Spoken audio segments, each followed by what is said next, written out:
Hello students, स्वागत है आपका अपेक्षा नवोदय क्लासेस में। आज हम 10th क्लास का फर्स्ट एक्सरसाइज रियल नंबर वास्तविक संख्याएं का इंट्रोडक्शन देखेंगे। क्या है रियल नंबर्स और यूक्लिड डिवीज़न लेमा या यूक्लिड डिवीज़न एल्गोरिथम क्या है उसको सीखेंगे, उसको समझने की कोशिश करेंगे। तो देरी ना करते हुए चलिए शुरू करते हैं आज का वीडियो। स्वागत है आपका अपेक्षा नवोदय क्लासेस में। चैनल को सब्सक्राइब कीजिए तथा बेल आइकन जरूर दबाइए सबसे पहले नोटिफिकेशन पाने के लिए। स्टूडेंट्स, रियल नंबर को हम नंबर लाइन से समझने की कोशिश करते हैं। देखिए, पिछली कक्षाओं में आपने नंबर लाइन पढ़ा है, 9th क्लास में आपने नंबर लाइन पढ़ा होगा। तो नंबर लाइन से हम रियल नंबर को समझने की कोशिश करते हैं। इस नंबर लाइन पर आपको बहुत सारी संख्याएं प्रदर्शित दिखाई पड़ रही हैं। -3, -2, -3/2, -1, 0.5, -0.50, 1/2, 1, 1.52, 7/3 एंड 3। तो यहाँ पर आपको बहुत सारी संख्याएं नज़र आ रही हैं। ये संख्याएं प्राकृतिक हैं, ये संख्याएं पूर्ण संख्याएं हैं, ये संख्याएं इंटीजर्स हैं, ये संख्याएं रेशनल नंबर्स हैं।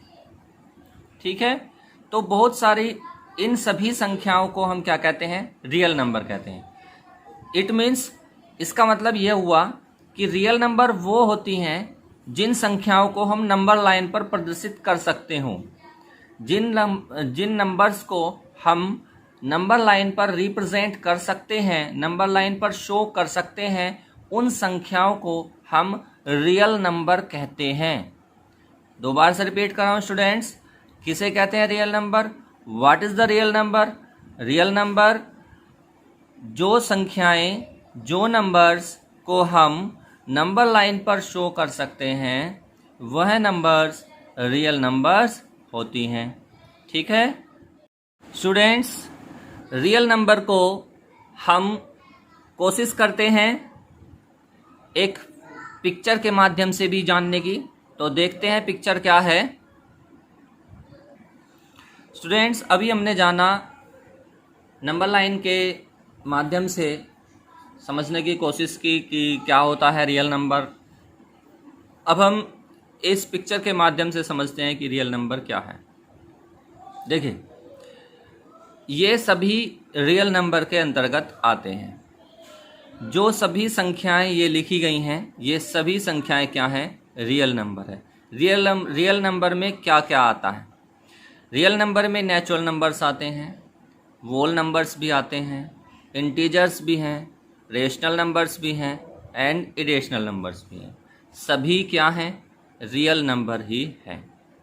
रियल नंबर्स, ये पिक्चर बहुत सारी चीज़ आपको समझाने की कोशिश करती है।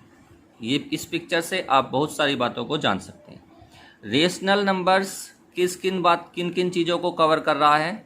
अभी रियल नंबर को तो हमने बताया कि रियल नंबर किन किन चीज़ों को कवर कर रहा है। रियल नंबर इन सभी को कवर कर रहा है। इसका अर्थ यह होता है कि ये सभी rational number, integer, whole number, natural number और इरेशनल नंबर सभी क्या है? रियल नंबर है। रेशनल नंबर किन को कवर करता है? Rational number integers, whole number और नेचुरल नंबर को कवर कर रहा है। तो रेशनल नंबर में इंटीजर्स भी आते हैं, होल नंबर्स भी आते हैं और नेचुरल नंबर्स भी आते हैं। ये सभी रेशनल नंबर हैं। इंटीजर्स में होल नंबर और नेचुरल नंबर्स भी आते हैं। तो इंटीजर्स में होल नंबर होते हैं और नेचुरल नंबर भी होते हैं। ठीक है, होल नंबर में नेचुरल नंबर होता है। ठीक, तो ये चीज़ जो है, ये जो फिगर है, ये पिक्चर जो है, ये बहुत सारी बातें क्लियर करती है आपकी।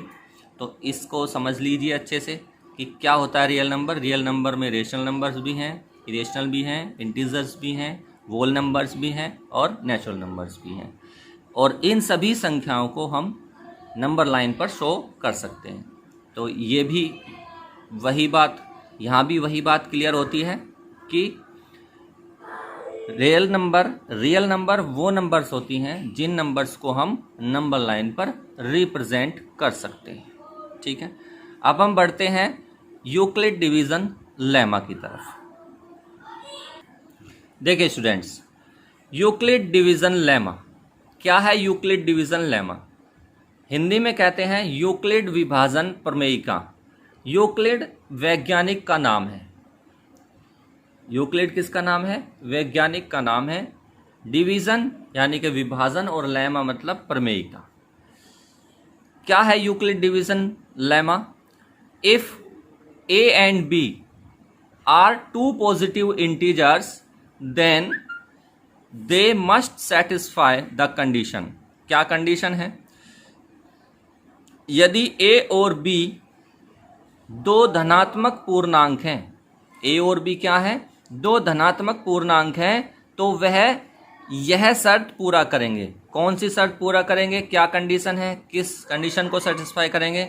वह कंडीशन है a equal b multiply q plus r. a equal b multiply q plus r, वह इस कंडीशन को सेटिस्फाई करेंगे। दोनों इंटीजर, यदि टू पॉजिटिव इंटीजर्स हैं तो वह इस कंडीशन को सेटिस्फाई करेंगे। वेयर, जहां जीरो जो है, जो मतलब रिमाइंडर है, वो या तो जीरो के बराबर है या उससे बड़ा है, या बी यानी कि बी वो उसका क्या है? बी से छोटा है। बी यानी कि डिवाइजर से छोटा है। ठीक है, यहां पर a हमारा डिविडेंड है, b हमारा डिवाइजर है, q कोशेंट और r remainder. Euclid division lemma आपने छोटी कक्षाओं से अब तक जो डिवीजन थ्योरम आपने प्रयोग की है वही है, उससे अलग कुछ नहीं है। ठीक है, मैं आपको आपकी थ्योरम पर लेकर के चलता हूं, उसके अकॉर्डिंग समझने की कोशिश करते हैं कि आखिर यूक्लिड डिवीजन लेमा है क्या। स्टूडेंट्स, आपने बचपन से ही पढ़ा है dividend equal divisor multiply quotient plus remainder. यही है यूक्लिड डिवीजन लेमा या एल्गोरिथम। यही है यूक्लिड डिवीजन लेमा या एल्गोरिथम। यहाँ डिविडेंड के स्थान पर आपको कहा गया है a, जो कि एक पॉजिटिव इंटीजर है। डिवाइजर के स्थान पर दिया गया है आपके लिए b, जो कि अनदर पॉजिटिव इंटीजर है। मल्टीप्लाई कोशेंट यानी कि q प्लस रिमाइंडर यानी कि r। कैसे होता है? यदि दो पॉजिटिव इंटीजर हैं a एंड b, ठीक है, a एंड b, तो a ग्रेटर है b से, तो आप क्या करते हैं? b से डिवाइड करेंगे a को, b से a को डिवाइड करेंगे तो कोशेंट क्या आएगा? q आएगा। कोशेंट क्या आएगा? q। यहाँ आप कुछ लिखेंगे और आपका कोई रिमाइंडर बचेगा। ठीक है, तो यही जो प्रक्रिया है, ये जो भाग देने की, जो डिवीज़न की जो प्रक्रिया है, वही है Euclid division lemma. Euclid division lemma का दो तरह से प्रयोग होता है। हम अपनी कक्षा में दो तरह से इसका यूज़ करेंगे। फर्स्ट, हम इसका डिवीज़न में यूज़ करेंगे, हम भाग देने में इसका प्रयोग करेंगे, और दूसरा हम HCF निकालने में इस लेमा या एल्गोरिथम का प्रयोग करेंगे। ठीक है, तो चलिए देखते हैं कि यूक्लिड डिवीज़न लेमा या एल्गोरिथम का प्रयोग करते हुए हम HCF कैसे निकालते हैं। ठीक है, तो स्टूडेंट्स, दो उदाहरण लिए हैं मैंने, 75 एंड 20, 420 एंड 130। इन दोनों को हम HCF निकालेंगे, इन दोनों का हम HCF निकालेंगे by using Euclid division algorithm. Euclid division algorithm का प्रयोग करते हुए हम इन संख्याओं का, हम इनका HCF निकालेंगे। तो पहला उदाहरण लेते हैं 75 एंड 20। तो यहाँ पर 75 20 से बड़ा है, तो हम 75 को 20 से डिवाइड करना स्टार्ट करेंगे। ठीक है, तो 20 का टेबल हम 75 में, 20 से 75 में डिवाइड करेंगे, 20 का टेबल पढ़ेंगे तो हमारा 3 टाइम्स चल जाएगा। कितना आएगा? 23 जा 60। ठीक है, यहाँ पर आप घटाएंगे, कितना बचेगा? 15। ठीक, 15 सब्ट्रैक्ट होकर आ जाएगा। अब ये हमारा डिवीज़न एल्गोरिथम कंप्लीट हो गया है। तो किस तरह से आप लिखेंगे इस डिवीज़न एल्गोरिथम को कि 75 इक्वल 20 मल्टीप्लाई 3 प्लस 15। ठीक है, यही है हमारी एल्गोरिथम। एल्गोरिथम लिख लेते हैं एक बार। A equal B multiply Q plus R। A क्या है? डिविडेंड है। A क्या है? डिविडेंड। B क्या है? डिवीज़र है। Q कोशेंट है और R रिमाइंडर है। ठीक है, तो इसको हम ऐसे लिखेंगे। ठीक है, ये सॉल्यूशन चल रहा है 75 एंड 20 का। ठीक है, तो यहाँ पर हमने देखा कि 75 20 से ग्रेटर है, बड़ा है, तो आप 20 से 75 को डिवाइड करते चल रहे हैं। ठीक है, अब ये एल्गोरिथम हमने लिख दी। अब जो रिमाइंडर बचा है उसको हम बनाएंगे डिवीज़र, डिवाइज़र और लास्ट डिवाइज़र को बनाएंगे हम डिविडेंड। ठीक है, समझ में आ रहा है ना बेटा? हम क्या करेंगे, जो रिमाइंडर बचा है उस रिमाइंडर को डिवाइज़र बनाएंगे और लास्ट डिवाइज़र को डिविडेंड के स्थान पर ले आएंगे, इसको डिविडेंड करेंगे और फिर से डिवीज़न स्टार्ट करेंगे। 15 1 जा 15, सब्ट्रैक्ट करेंगे, कितना बचेगा? 5 बचेगा। तो एक डिवीज़न एल्गोरिथम फिर आपकी कंप्लीट होती है। तो आप अब कैसे लिखेंगे? आपका डिविडेंड क्या बना है? 20 हुआ है। 20 को आपने डिवाइड किससे किया है? 15 से डिवाइड किया है। आपका कोशेंट 1 आया है और रिमाइंडर क्या बचता है? 5 बचता है। ठीक है, आप ये क्रिया, आप डिवीज़न तब तक जारी रखेंगे जब तक आपका रिमाइंडर क्या नहीं बचता है? 0 नहीं बचता है। अब आप फिर से 5 को क्या बनाएंगे, यानी कि जो रिमाइंडर बचता है उसको क्या बनाएंगे? आप डिवाइज़र बनाएंगे और लास्ट डिवाइज़र को आप डिविडेंड बनाएंगे और फिर से डिवीज़न स्टार्ट करेंगे। 5 3 जा 15। ठीक है, तो यहाँ आपका रिमाइंडर कितना बच जाता है? 0। तो इस एल्गोरिथम को यहाँ लिखिए कि डिविडेंड 15 इक्वल 5 मल्टीप्लाई 3 प्लस 0। ठीक है, तो जब आपका डिवाइज़र, जिस डिवाइज़र से आपका रिमाइंडर 0 बच जाएगा, वही क्या होगा? हाईएस्ट कॉमन फैक्टर, यानी कि HCF। ठीक है, तो HCF equal to 5। HCF equal to 5, यानी कि 75 एंड 20 का HCF जो है वो है 5।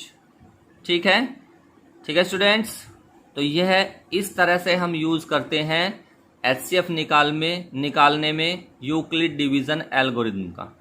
एक उदाहरण और बचता है, उसको फिर से देखते हैं और समझने की कोशिश करते हैं। तो दूसरा एग्जाम्पल है 420 एंड 130। ठीक है, 420 एंड 130, तो आप देख रहे हैं कि 420 130 से बड़ा है, तो आप 130 को डिवाइज़र बनाएंगे और 420 को आप डिविडेंड बनाकर डिवीज़न स्टार्ट करेंगे। ठीक है, तो 130 3 टाइम्स चलाएंगे आप तो कितना चल जाएगा 390। सब्ट्रैक्ट करेंगे तो रिमाइंडर कितना बचेगा 0, 12 में से 9 जाएंगे तो 30 हमारा रिमाइंडर बचता है। तो इस डिवीज़न को आप किस तरह से लिखेंगे, किस तरह से शो करेंगे, 420 इक्वल 130 मल्टीप्लाई 3 प्लस 30। आपका जो डिविडेंड है वो 120 है, डिवाइज़र 130 है, कोशेंट 3 है और रिमाइंडर क्या है 30। यानी कि A equal B multiply Q plus R।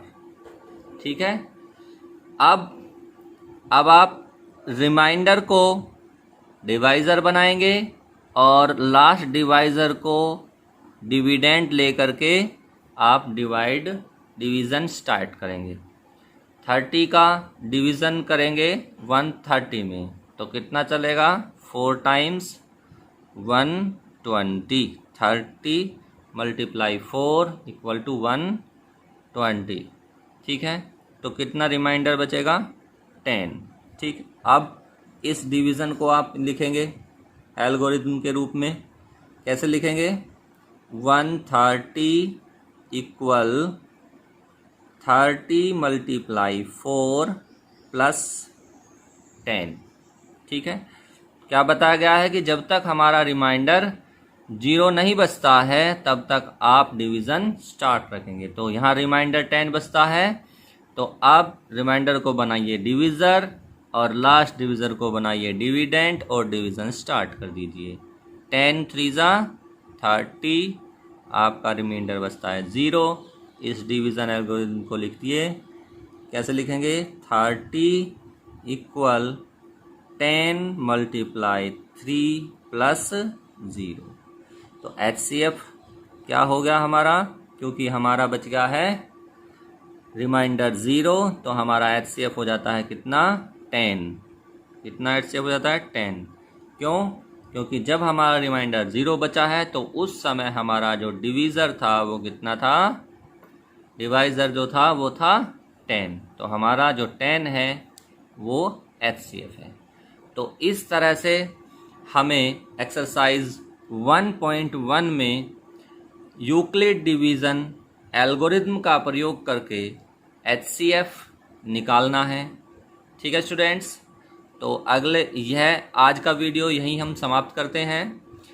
अगले वीडियो में हम एक्सरसाइज के एग्जाम्पल भी करेंगे, एक्सरसाइज भी करेंगे। तो आज का ये वीडियो आपको कैसा लगा मुझे कमेंट करके ज़रूर बताएं और चैनल से जुड़े रहें। जो विद्यार्थी नए हैं चैनल पर अभी भी, वो चैनल को सब्सक्राइब कर लें, बेल आइकन ज़रूर दबा लें, जिससे आने वाले वीडियोज़ के नोटिफिकेशन आपको समय से मिलते रहें। Thank you.